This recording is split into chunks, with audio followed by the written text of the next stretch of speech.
आज आपण जी माहिती घेणार आहोत ती म्हणजे E20 मिश्रित पेट्रोल. जी सर्व लोकांचं म्हणणं आहे की E20 मिश्रित पेट्रोल स्वस्त का नाही करत, या संबंधीची आपण महत्त्वाची जी कारणे आहेत ती 5 कारणे आज आपण या व्हिडिओच्या माध्यमातून जाणून घेणार आहोत. जर आपण बघितलं तर इथेनॉल मिश्रित पेट्रोलने देशभरात संभ्रमाचे वातावरण तयार केलेले आहे. त्यावर सरकार वारंवार स्वतः स्पष्टीकरण द्यावे लागले. सोशल मीडियावर अनेक दावे प्रत्यावे सुद्धा करण्यात आलेले आहेत, पण प्रत्येक वेळी सरकारने दावे खोल असल्याचे सांगत आहे. आता केराची टोपली दाखवत आहे, पण असताना इथेनॉल मिश्रित पेट्रोल स्वस्त का नाही आणि त्यावर सरकारने संस्थेत काय उत्तर दिलं हे आता आपण बघणार आहोत. परंतु त्यापूर्वी तुम्ही जर आपल्या चॅनलवर नवीन आला असाल तर चॅनलला लाईक, शेअर आणि सबस्क्राईब करायला विसरू नका. चला तर आपल्या व्हिडिओला पण सुरुवात करूया. तर शेतकरी बांधवांनो, इथेनॉल मिश्रित पेट्रोल देशात वेगवेगळ्या ठिकाणी वेगवेगळ्या चर्चा होत आहेत.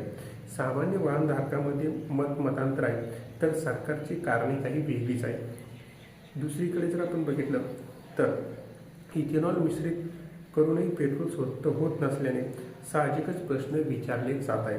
पेट्रोल स्वस्त होणार की नाही हा प्रश्न प्रामुख्याने सर्वांचा आहे. त्यावर सरकार यावर काय उत्तर देते याकडे लक्ष लागून होतं.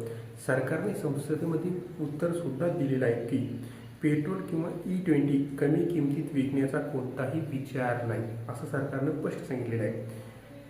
पेट्रोलियम आणि नैसर्गिक वायू राज्यमंत्री सुरेश गोपी यांनी स्पष्ट सांगितले की इथेनॉल मिश्रित पेट्रोल कंपन्यांना नफा वाढवण्यासाठी नाही, तर देशाची ऊर्जा सुरक्षा मजबूत करण्यासाठी आहे.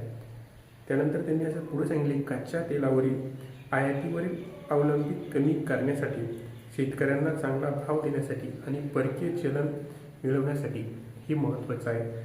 आता आपण जर बघितलं तर इथेनॉल विकत घेणं स्वस्त नाही असं सुद्धा सरकार म्हणतं. काय ते बघूया.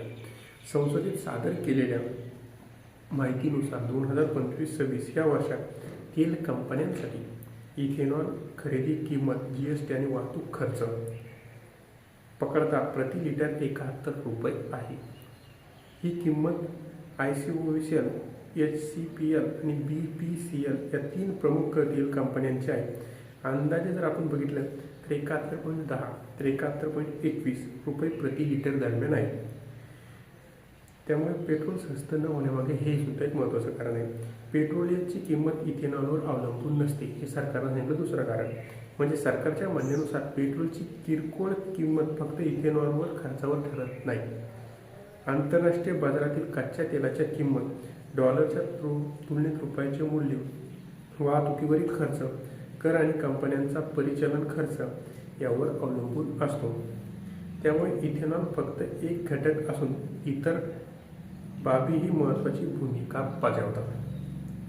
हे झालं दुसरं कारण. त्यानंतर जर बघितलं तर तेल कंपन्यांचा तोटा हे तिसरं कारण आहे.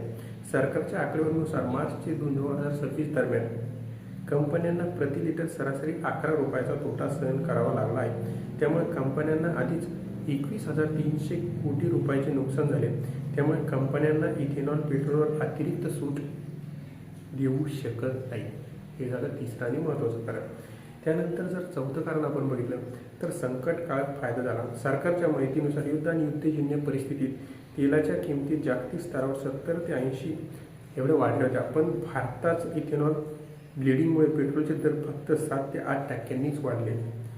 तर इथेनॉल नसते तर पेट्रोल 125 रुपयापर्यंत गेले असते, पण हा भाव 97.77 वर नियंत्रित आहे असं सुद्धा सरकारचं म्हणणं आहे. वाहनांना इंजिन सुरक्षित.